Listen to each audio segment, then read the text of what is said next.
स्वागत है। आज हम भारतीय साहित्य के एक बहुत ही विशाल और सच कहूं तो बेहद दिलचस्प हिस्से की पड़ताल कर रहे हैं, पुराण। हाँ, पुराण। अक्सर ना इन्हें बस पुरानी कहानियां कह दिया जाता है, बिल्कुल। लेकिन हमारे पास जो स्रोत सामग्री है वो ये बताती है कि ये उससे कहीं ज्यादा गहरे हैं, ज्यादा महत्वपूर्ण है। सही कहा।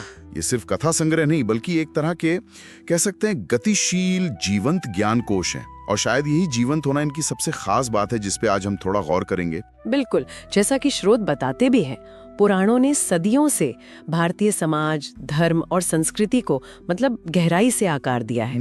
आज की हमारी चर्चा का मकसद सिर्फ उनकी परिभाषा रटना नहीं है, बल्कि उनके ऐतिहासिक सफर को देखना है, उनके दार्शनिक महत्व को समझना है, उनकी बनावट, उनके अलग अलग प्रकार, उनमें मौजूद विषयों की विविधता और सबसे बढ़कर आज के दौर में भी उनकी क्या प्रासंगिकता है, इसको समझना है। सही। हमारी ये बातचीत मुख्य रूप से पुराणों का सार और स्थायी विरासत शीर्षक वाले लेख के विश्लेषण पर आधारित है। तो चलिए इस ज्ञान के भंडार को खोलते हैं और समझने की कोशिश करते हैं कि पुराण असल में क्या हैं, वे कैसे विकसित हुए और क्यों वे आज भी एक जीवंत परंपरा माने जा सकते हैं। शुरुआत शब्द पुराण से ही करते हैं।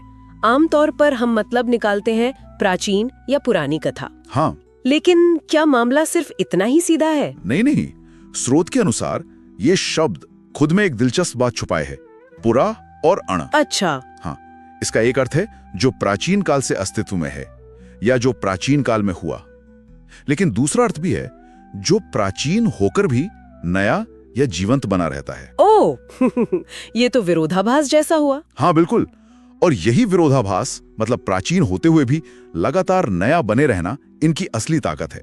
ये कोई पत्थर की लकीर वाले ग्रंथ नहीं है, बल्कि एक बहती हुई धारा है, एक जीवंत परंपरा जिन्हें पीढ़ी दर पीढ़ी सुनाया गया, समझाया गया और नए संदर्भों में ढाला जाता रहा है। अच्छा।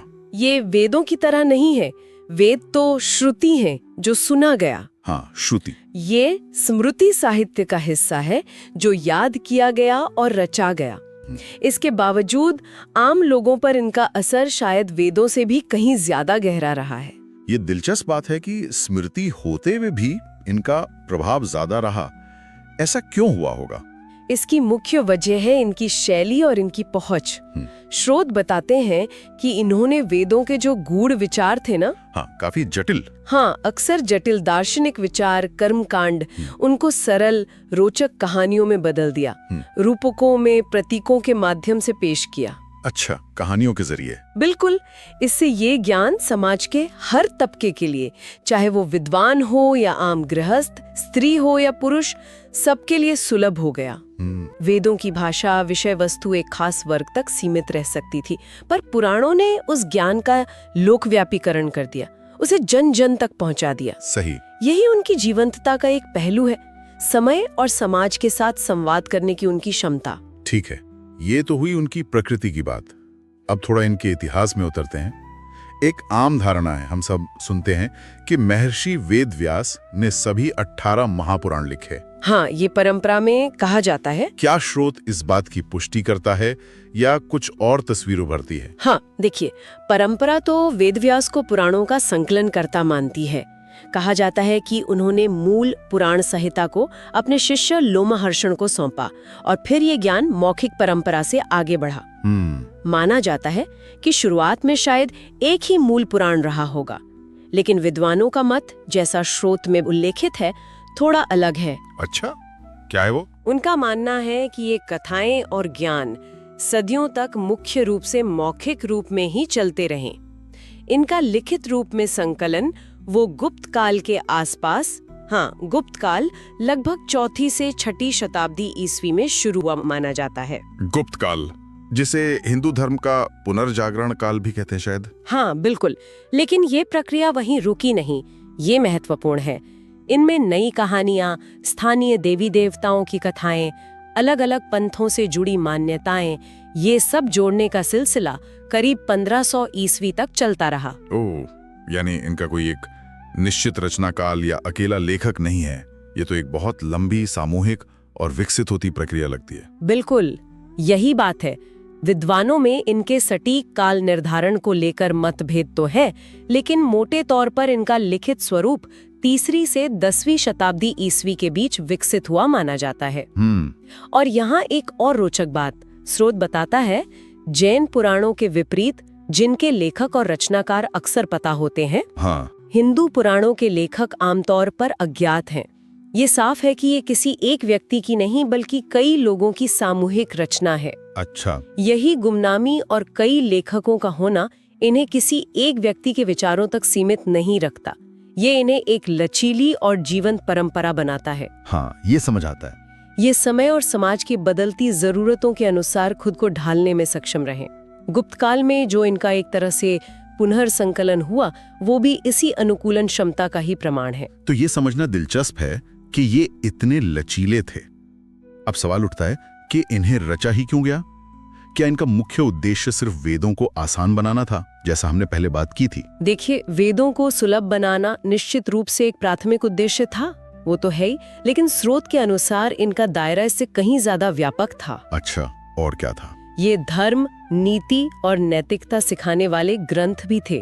खासकर पुरुषार्थ के जो 4 लक्ष्य हैं, धर्म, अर्थ, काम, मोक्ष। हाँ, पुरुषार्थ। उनके अनुसार जीवन कैसे जिया जाए, कर्म और अकर्म, धर्म और अधर्म, पाप और पुण्य जैसी जो जटिल बातें हैं, उनको कहानियों के जरिए समझाया गया। इनके जरिए तीर्थयात्राओं का महात्म्य बताया गया, व्रतों की विधियां, पूजा अनुष्ठान, सामाजिक व्यवहार के नियम, ये सब आम लोगों तक पहुंचे। ठीक है। एक और बेहद महत्वपूर्ण भूमिका जो स्रोत बताता है, वो है ईश्वर के सगुण रूप को लोकप्रिय बनाना। सगुण रूप मतलब मूर्ति पूजा वगैरह? हाँ, साकार रूप, जैसे मूर्ति पूजा और अवतारवाद की अवधारणा। खासकर विष्णु के अवतार जैसे राम और कृष्ण, इनकी कथाओं ने भक्ति मार्ग को बहुत बल दिया। अच्छा, भक्ति मार्ग पर जोर। बिल्कुल। इन्होंने वैदिक युग के जो जटिल यज्ञ कर्मकांड थे, उनसे हटकर ईश्वर के प्रति प्रेम और समर्पण, यानी भक्ति को मोक्ष का एक आसान रास्ता बनाने में अहम भूमिका निभाई। स्रोत इसे सांस्कृतिक संश्लेषण यानी कल्चरल सिंथेसिस का एक बेहतरीन उदाहरण मानता है। सांस्कृतिक संश्लेषण, इसका क्या मतलब हुआ? इसका मतलब है कि पुराणों ने वैदिक परंपराओं को उस समय की स्थानीय लोक मान्यताओं, देवी देवताओं और पूजा पद्धतियों के साथ मिलाया। एक ज्यादा समावेशी, सबको साथ लेकर चलने वाला हिंदू धर्म का ताना बाना बुना। वाह, ये तो बहुत बड़ी बात है। हाँ, ये उनकी जीवंतता और समाज को जोड़ने की क्षमता का ही प्रमाण है। और जैसा कि अक्सर समझा जाता है कि ये सिर्फ धार्मिक या आध्यात्मिक विषयों तक ही सीमित नहीं थे। बिल्कुल नहीं, यही तो इनकी खासियत है, इनकी विश्व कोशीय प्रकृति। स्रोत बताते हैं कि इनमें ब्रह्मांड की उत्पत्ति कैसे हुई, उसकी संरचना क्या है, कॉस्मोलॉजी, सृष्टि रचना के सिद्धांत क्या हैं, खगोल विज्ञान, भूगोल, चिकित्सा यानी आयुर्वेद, व्याकरण, राजनीति शास्त्र और यहाँ तक कि सैन्य विज्ञान जैसे ढेरों सांसारिक विषय भी शामिल हैं। अच्छा, जैसे कोई उदाहरण? हाँ, जैसे स्रोत में उल्लेख है कि अग्नि पुराण में आपको कराधान यानी टैक्सेशन के नियम और युद्ध नीति पर चर्चा मिलेगी। पद्म पुराण में जीवों का वर्गीकरण तक दिया गया है। कमाल है, जीवों का वर्गीकरण भी एक समग्र एकीकृत नजरिया था। यहाँ से बात और भी पेचीदा और दिलचस्प होती जा रही है। इनकी संरचना की बात करते हैं। मैंने पंच लक्षण के बारे में पढ़ा है कि हर पुराण में ये 5 मुख्य विषय होने चाहिए। हाँ, क्या ये परिभाषा सटीक है? हाँ, ये पुराणों की एक क्लासिक पारंपरिक परिभाषा है। अमरकोश जैसे प्राचीन ग्रंथों में भी इसका जिक्र मिलता है। पंच लक्षण यानी 5 पहचान चिन्ह या विषय। क्या है वो 5? पहला है सर्ग यानी ब्रह्मांड की मौलिक सृष्टि, पंच महाभूत, इंद्रियां वगैरह कैसे बने। दूसरा प्रतिसर्ग, सृष्टि का खत्म होना या प्रलय और उसके बाद फिर से सृष्टि का शुरू होना। ठीक है, सृष्टि और प्रलय। तीसरा वंश, प्रमुख देवताओं और ऋषियों की वंशावलियां। चौथा मनवंतर, अलग अलग मनु जो मानव जाति के पूर्वज माने जाते हैं, उनके शासनकाल का वर्णन। मनु। और 5वां है वंशानुचरित, सूर्यवंश और चंद्रवंश जैसे प्रसिद्ध राजवंशों के राजाओं का इतिहास और उनका चरित्र चित्रण। तो मूल रूप से ये ब्रह्मांड, इतिहास और राजाओं, ऋषियों की कहानियों पर केंद्रित थे।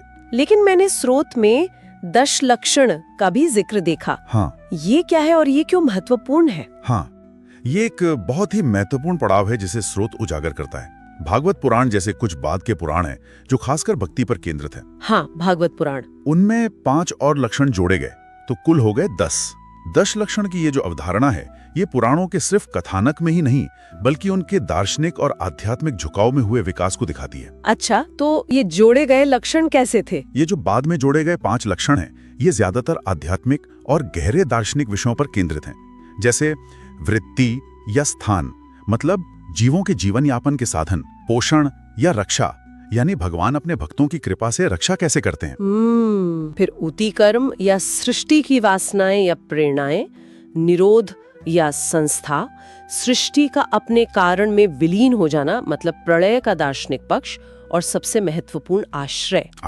हाँ, आश्रय मतलब परम सत्य, ब्रह्म या भगवान जो ही सबका अंतिम आधार है, अंतिम सहारा है। ओह, तो ये तो काफी गहरा दार्शनिक विकास हुआ। बिल्कुल। 5 लक्षण से 10 लक्षण तक का ये विस्तार दिखाता है कि पुराण केवल बाहरी दुनिया, इतिहास और ब्रह्मांड के वर्णन तक ही सीमित नहीं रहे, वो एक गहरे आध्यात्मिक ग्रंथ बन गए। उनका मुख्य फोकस मोक्ष, भक्ति और परम सत्य की खोज पर केंद्रित हो गया। हाँ। श्रोता इसे खास तौर पर भक्ति आंदोलन के बढ़ते प्रभाव से जोड़ता है। भक्ति आंदोलन में ईश्वर के प्रति प्रेम और समर्पण यानी भक्ति को ज्ञान और कर्म से भी श्रेष्ठ माना जाने लगा था। तो ये बदलाव भक्ति आंदोलन की वजह से आया, ऐसा माना जाता है। हाँ, 5 लक्षण जहाँ सृष्टि और इतिहास की बाहरी रूपरेखा देते हैं, वहीं 10 लक्षण व्यक्ति की आंतरिक आध्यात्मिक यात्रा और ईश्वर के साथ उसके संबंध पर ज्यादा जोर देते हैं। ये फिर से उनकी गतिशील प्रकृति को दिखाता है, कैसे वे समय के साथ विकसित हुए। तो ये 5 लक्षण से 10 लक्षण का विकास इनके गहरे आध्यात्मिक होने को दिखाता है। क्या इनके वर्गीकरण का तरीका भी इस विविधता या अंदरूनी विकास को दर्शाता है? इन्हें अलग अलग श्रेणियों में भी बांटा गया है, शायद गुणों के आधार पर? बिल्कुल। पुराणों के 2 मुख्य वर्गीकरण प्रचलित हैं, जिसा स्रोत में बताया गया है। पहला तो है पारंपरिक वर्गीकरण, 18 महापुराण यानी प्रमुख पुराण और 18 ही उपपुराण यानी गौण या सहायक पुराण। अच्छा, महापुराण और उपपुराण। हाँ, उपपुराण अक्सर महापुराणों के बाद रचे गए और कई बार ये किसी खास देवता, पंथ या तीर्थ स्थल पर ज्यादा केंद्रित होते हैं। हालांकि इनके नामों और संख्या को लेकर विद्वानों में कुछ मतभेद भी हैं। और दूसरा वर्गीकरण? दूसरा वर्गीकरण ज्यादा दिलचस्प है और ये उनके कह सकते हैं सांप्रदायिक स्वभाव को दिखाता है। ये है गुणों के आधार पर वर्गीकरण, सत्व, रजस, तमस। हाँ, त्रिगुण। बिल्कुल। तो 1 सात्विक पुराण, ये विष्णु की महिमा गाते हैं और पवित्रता, ज्ञान और शांति के प्रतीक माने जाते हैं, जैसे विष्णु पुराण, नारद पुराण, भागवत पुराण वगैरह। ठीक है, सात्विक विष्णु प्रधान। 2 राजसिक पुराण, ये सृष्टिकर्ता ब्रह्मा से संबंधित माने जाते हैं और क्रियाशीलता, जुनून, इच्छाओं के गुण वाले कहे जाते हैं, जैसे ब्रह्म पुराण, ब्रह्मांड पुराण, भविष्य पुराण। राजसिक ब्रह्मा प्रधान। और 3 तामसिक पुराण, ये शिव और शक्ति या अग्नि की महिमा गाते हैं। इन्हें अंधकार, अज्ञान या कभी-कभी विनाश और परिवर्तन से जोड़ा जाता है, जैसे मत्स्य पुराण, कूर्म पुराण, लिंग पुराण, शिव पुराण, स्कंध पुराण, अग्नि पुराण। तामसिक, शिव शक्ति प्रधान। तो ये वर्गीकरण हिंदू धर्म की विविधता दिखाता है। हाँ, बिल्कुल। शैव, वैष्णव, शाक्त आदि जो पंथ हैं, उनकी विविधता इसमें झलकती है। स्रोत एक महत्वपूर्ण बात कहता है कि हालांकि इन पुराणों में अक्सर एक देवता को दूसरे से श्रेष्ठ बताया जाता है। हाँ, ऐसा होता है। लेकिन ये कट्टरता दिखाने के लिए नहीं था, बल्कि भक्तों की अपने इष्ट देवता के प्रति आस्था और श्रद्धा को बढ़ाने के उद्देश्य से किया जाता था। ये किसी केंद्रीय धार्मिक सत्ता का आदेश नहीं था, बल्कि अलग-अलग समुदायों की अपनी-अपनी आस्थाओं का प्रतिबिंब था। अच्छा, ये महत्वपूर्ण नुक्ता है। हाँ, ये पुराणों के लचीलेपन और समावेशी चरित्र को दिखाता है, जिसने विभिन्न पंथों और उपासना पद्धतियों को अपने विशाल दायरे में जगह दी। इनकी विषय वस्तु तो सचमुच एक महासागर जैसी लगती है। अगर संक्षेप में कुछ मुख्य और रोचक बातें बतानी हो जो इनमें मिलती हैं, तो वो क्या होंगी? हाँ, विषय वस्तु वाकई विश्वकोशीय है। कुछ प्रमुख विषयों की बात करें तो पहला, सृष्टि और प्रलय। ब्रह्मांड कैसे बना, युग कैसे बदलते हैं, प्रलय कब और कैसे होता है, इनका बहुत विस्तृत और कल्पनाशील वर्णन मिलता है। दूसरा, वैदिक विचारों का कथा रूप, ये बड़ा दिलचस्प है कि कैसे वेदों के संक्षिप्त या प्रतीकात्मक विचारों को पुराणों ने पूरी कहानियों में बदल दिया। जैसे श्रोत में उदाहरण दिया गया है, वेदों के त्रिविक्रम यानी विष्णु के 3 कदम का पुराणों ने उसे वामन अवतार की एक विस्तृत और लोकप्रिय कथा बना दिया। हाँ, वामन अवतार की कथा तो बहुत प्रसिद्ध है। बिल्कुल, ये दिखाता है कि पुराण सिर्फ वेदों को दोहरा नहीं रहे थे, बल्कि उनकी पुनर्व्याख्या कर रहे थे, उनका विस्तार कर रहे थे, उन्हें आम लोगों के लिए ज्यादा प्रासंगिक बना रहे थे। ठीक है। और तीसरा, देवी देवता और अवतार। प्रमुख देवी देवताओं ब्रह्मा, विष्णु, शिव, देवी के विभिन्न रूप, गणेश, कार्तिकेय, इनकी अनगिनत कथाएं हैं। खासकर विष्णु के 10 अवतारों की कहानियां तो पुराणों का एक केंद्रीय तत्व है। हाँ, दशावतार। और ये कथाएं अक्सर सिर्फ मनोरंजन के लिए नहीं होती, बल्कि गहरे नैतिक और आध्यात्मिक संदेश देती हैं। सही। जैसे स्रोत में गजेंद्र मोक्ष की कथा का उदाहरण है, एक हाथी की मुक्ति की कहानी। हाँ, सुनी है। कुछ विद्वान मानते हैं कि इस पर बौद्ध जातक कथाओं का प्रभाव हो सकता है। ये दिखाता है कि पुराण बाहरी विचारों को भी अपने में समाहित करने में संकोच नहीं करते थे, जो फिर से उनकी जीवंत और ग्रहणशील प्रकृति का प्रमाण है। अच्छा, ये भी संभव है। चौथा, ज्ञान विज्ञान। जैसा हमने पहले कहा, इनमें भूगोल का वर्णन है। विष्णु पुराण का वो प्रसिद्ध श्लोक है ना, उत्तरम यत् समुद्रस्य हिमाद्रिश्चैव दक्षिणम। हाँ, भारत की परिभाषा। बिल्कुल। खगोल विज्ञान, ज्योतिष, चिकित्सा यानी आयुर्वेद के सिद्धांत, राजनीति शास्त्र जैसे अग्नि पुराण में राजा के कर्तव्य, कर प्रणाली, सामाजिक व्यवस्था जैसे वर्ण, आश्रम धर्म, 16 संस्कार, ये सब इनके विषय रहे हैं। और पांचवा, वंशावलियां और इतिहास। सूर्यवंश और चंद्रवंश जैसी प्रसिद्ध राजवंशों की विस्तृत वंशावलियां दी गई हैं। इन्हें केवल कोरी कल्पना मानना ठीक नहीं। स्रोत इशारा करता है कि ये एक तरह का प्रारंभिक इतिहास लेखन है। इतिहास लेखन। हाँ, जहाँ मिथकों और कथाओं के ताने बाने में ऐतिहासिक स्मृतियों और पीढ़ियों का रिकॉर्ड सहेज कर रखा गया है। ये सब जानने के बाद अब एक बड़ा सवाल मन में आता है, इन पुराणों को हम वेद और रामायण महाभारत जैसे महाकाव्यों के संदर्भ में कहाँ रखें? ये उनसे कैसे अलग हैं? और भारतीय ज्ञान परंपरा की बड़ी तस्वीर में इनका क्या स्थान है? ये एक बहुत महत्वपूर्ण सवाल है पूरी तस्वीर समझने के लिए। देखिए, वेद जिन्हें श्रुति कहा जाता है यानी सुना हुआ ईश्वरीय ज्ञान, वो हिंदू धर्म के मूल आधारभूत ग्रंथ है। हाँ, मूल ग्रंथ। ये मुख्य रूप से गूढ़ दार्शनिक ज्ञान और जटिल कर्मकांडों पर केंद्रित थे, और उनकी भाषा शैली ऐसी थी कि वे काफी हद तक पुरोहित वर्ग या विद्वानों तक ही सीमित रहे। ठीक है। दूसरी ओर पुराण स्मृति हैं, यानी याद किया हुआ मानव रचित साहित्य। इनकी भाषा सरल थी, शैली कथात्मक और रोचक थी। इनमें भक्ति और ईश्वर के साकार रूप पर जोर था, और ये आम लोगों के लिए आसानी से सुलभ थे। तो पहुंच का फर्क था। हाँ, बहुत बड़ा फर्क। स्रोत इस बात पर जोर देता है कि वेदों से पुराणों तक का ये सफर सिर्फ समय बीतने का नहीं, बल्कि धार्मिक और सामाजिक सोच में एक बड़े बदलाव का प्रतीक है। कैसा बदलाव? ये वैदिक युग के कर्मकांड प्रधान धर्म से भक्ति प्रधान, लोक परंपराओं को समेटने वाले और गृहस्थ जीवन को महत्व देने वाले धर्म की ओर एक महत्वपूर्ण कदम था। कुछ विद्वान इसे बौद्ध और जैन धर्मों के उदय की एक तरह की प्रतिक्रिया भी मानते हैं। प्रतिक्रिया किस तरह से? कि पुराणों ने ये स्थापित करने की कोशिश की कि मोक्ष केवल संन्यास या त्याग से ही नहीं मिलता, बल्कि अपने घर परिवार में रहते हुए, अपने कर्तव्यों का पालन करते हुए और ईश्वर की भक्ति करते हुए भी पाया जा सकता है। अच्छा, ये गृहस्थ के लिए भी मार्ग दिखाते हैं। बिल्कुल। अब अगर महाकाव्यों से तुलना करें, रामायण और महाभारत से, हाँ। तो दोनों ही स्मृति श्रेणी में आते हैं। दोनों में ही कथाएं हैं, नैतिक उपदेश है, कुछ हद तक ऐतिहासिक तत्व भी मिलते हैं। हाँ, दोनों में कहानियां हैं। लेकिन मुख्य अंतर उनकी संरचना और दायरे का है। महाकाव्य जैसे रामायण या महाभारत एक मुख्य कथा सूत्र पर आधारित लंबी सुगठित काव्य रचनाएं हैं। एक मेन स्टोरी लाइन। हाँ, जो अपने केंद्रीय पात्रों जैसे राम या पांडवों और कृष्ण के जीवन और उनके संघर्षों पर केंद्रित होती हैं। जबकि पुराण, जैसा हमने देखा, एक विशाल और विविध ज्ञान कोश की तरह है। सही। इनमें कोई एक मुख्य कथा नहीं होती, बल्कि अनगिनत अलग अलग कहानियां, विभिन्न देवी देवताओं और राजाओं की वंशावलियां और ब्रह्मांड विज्ञान से लेकर भूगोल और राजनीति तक अनेकानेक विषयों का संकलन होता है। तो एक कहानी बनाम एक विश्वकोश जैसा। हाँ, कह सकते हैं। अगर महाकाव्य एक विशाल नदी है जिसका एक निश्चित प्रवाह है, तो पुराण एक महासागर की तरह है जिसमें अनेकों नदियां और धाराएं आकर मिलती हैं और जो अपने आप में एक पूरी दुनिया समेटे हुए हैं। वाह, ये तुलना अच्छी है। तो इन सब बातों का सार क्या निकलता है? आज के समय में कोई व्यक्ति जो भारतीय संस्कृति, विचार या समाज को समझना चाहता है, उसके लिए पुराण क्यों महत्वपूर्ण हैं?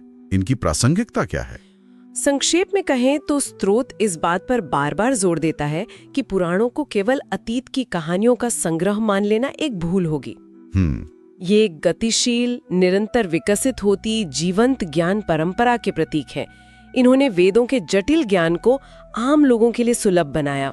हाँ, ईश्वर के व्यक्तिगत साकार रूप और भक्ति की भावना को लोकप्रिय किया और सबसे महत्वपूर्ण, विभिन्न भारतीय धार्मिक, दार्शनिक और लोक परंपराओं को एक साझा मंच देकर एक समावेशी सांस्कृतिक ताना बाना बुना। सही। और इनकी प्रासंगिकता आज भी खत्म नहीं हुई है।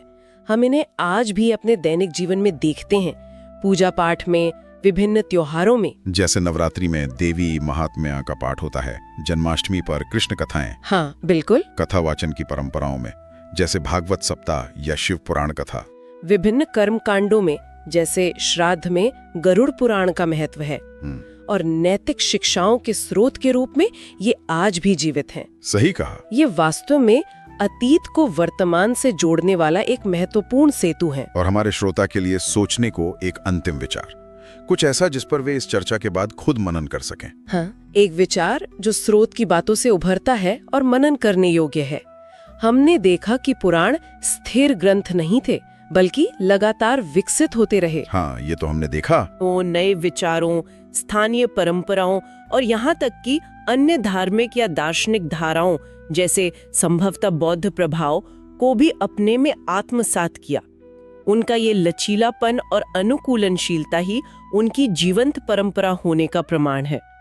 तो विचारणीय प्रश्न ये है कि आज के इस तेजी से बदलते वैश्विक परिवेश में, जहां विज्ञान की नई समझ है, नई सामाजिक मान्यताएं हैं और विभिन्न संस्कृतियों का अभूतपूर्व मेलजोल हो रहा है। हाँ, आज का दौर बहुत अलग है। वहां ये पौराणिक परंपरा, जो अपनी अनुकूलनशीलता के लिए जानी जाती है, खुद को कैसे अभिव्यक्त कर सकती है? क्या ये अपनी व्याख्याओं को और विकसित कर सकती है?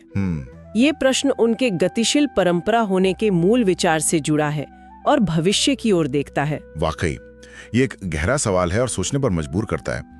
इस विस्तृत और ज्ञानवर्धक चर्चा के लिए धन्यवाद। ये स्पष्ट है कि पुराण भारतीय मनीषा के एक ऐसे विशाल और बहुआयामी पहलू हैं जिन्हें सिर्फ पुरानी कहानियां समझना उनकी गहराई और स्थायी प्रभाव को कम आंकना होगा।